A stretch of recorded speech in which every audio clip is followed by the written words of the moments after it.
Има ли въпрос? Има. Само че с долари прави кадъра на живота. Чай се прецели. Може ли да завърнете господин Иванов, защото той ще ни снима? И другото уточнение, като задавате въпроси, представите се от коя медия сте, защото все пак да има визуално. Да почвам аз тогава, да ме Бойко се в БТР. Очакванията за мача с Лудогорец. Очакванията на нашия отбор да се представи добре. По някакъв начин, даже не си го помисляме, че отиваме като обречени. Се опитаме да противодействаме на Лудогорец и да използваме нашите шансове, така че да стигнем до позитивен резултат. Какво е състоянието на футболистите като цяло? Има ли такива, които са под въпрос да попаднат в групата поради контузии? Изключвам онези, за които е ясно, като Самуел Камазола. Единственият проблем в случая е Коста Янев, който има спазъм на пресеца и може би няма да попадне в групата за матча. Всички останали са здрави и са готови за матча. Прави впечатление, господин Иванов, че искате тотално да промените играта на Черно море. Видно е да задържат повече топката, повече да комбинират. Това е стил, който Черно море не е практикувал до момента и затова трябва време. В този смисъл, срещу един отбор като Лудогорец, от ранга на Лудогорец, на такъв стил на игра ли ще заложите или ще се съобразите с потенциала, с който разполагате и ще се опитвате повече да рушите играта на съперника? Нещо, което искам да изградим един стил, който да бъде постоянен на отбора.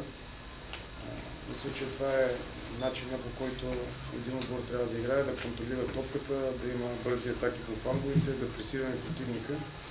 Спрямо всеки противник подхождаме различно и затова правим анализи, за да можем да видим силните и слабите страни на отбора на Лудогорец. Така че това, което ще искам от футболисти, ще го обясня днеска на тренировката. До момента сме обяснявали, говорили сме точно по какъв начин искам да играем.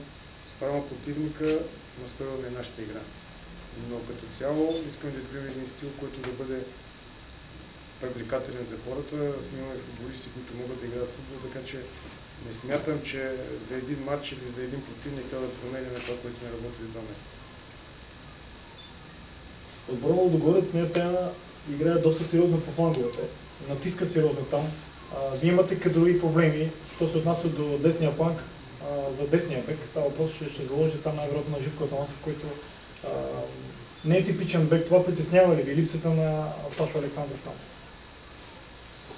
Винаги, когато един футболист не започне на позицията, която играе, винаги е проблем за него, но Живко изигра доста мачове в контролите, така че аз съм доволен от неговото състояние. Нормално не е това, което на 100% да бъде типичният бек, но за момента, след като Сашко Александров го няма, мисля, че Живко Атанасов е една добра опция и се надявам да се справи с задачите, които има.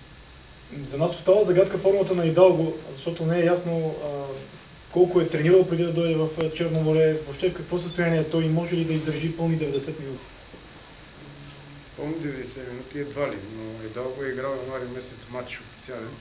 Тренираме с отбор. 20 дена преди да дойде при нас няма тренировка с отбор, но не може да очакваме нито от него, нито от Райков да бъде в върхова форма. Това нещо ще се случва в седмичния цикъл и мачовете, които имаме. Така че очаквам вече след мача, когато е прекъснато за национален отбор, те двамата да бъдат така в оптимална форма. А може да ги подготвим добре. И Райков ще намери ли място в групата? Райков ще бъде в групата, за него ще преценяваме в последния момент дали ще почне или ще влезе. Господин Иванов, доколко сте доволен от младите футболисти в подготовката и доколко те попадат във вашите планове? Аз не боря футболисти на млади и стари, боря футболисти на такива, които са в оптимална форма, такива, които могат да ни свършат за дадения матч работа. За това, което искаме. По никакъв начин не мога да кажа, че нито един футболист на Черно море не е резерв. Това включва и моите футболисти, които са и двата, и Радев, и Сталев, и Бикир, и Наско. Всички те са част от първия отбор и всеки един футболист се заслужава мястото в отбора и в титулярния състав. На никой нищо няма да дам даром в този отбор. Всеки се заслужава това, което е показал през седмицата. Господин Иванов, за времето, от което дойдохте в Радио Варна първо, Доколко ви стигна времето ефективно да започне промяната, за която говорите? Като цяло не ми стигна времето, защото първо за да изграждаш един отбор не трябва много повече от 2 месеца. Но радвам се, че футболистите така възприемат идеята, искат и правят това, което изисквам от тях, го правят на максимално го правят, добре се чувстват от това нещо, изпитват удоволствие от това, което правим, така че рано или късно нещата ще се получават такива, каквито ги искаме и винаги е трудно, когато искаш да промениш нещо и всичко почва от начало. И като изисквания, и като начин на игра, самите те трябва да се променят в много неща. Това винаги е трудно, но когато един човек иска да се промени по някакъв начин, той го постига. И със сигурност има ли някакви впечатления още преди да дойдете в Черно море, в Варна? Каква е разликата, когато вече сте в кухнята в Съдакане? Каква е разликата от преди от сега, не? Да. Аз преди не мога да кажа точно какво е било, защото не съм бил, но... Не спрямо вашите впечатления.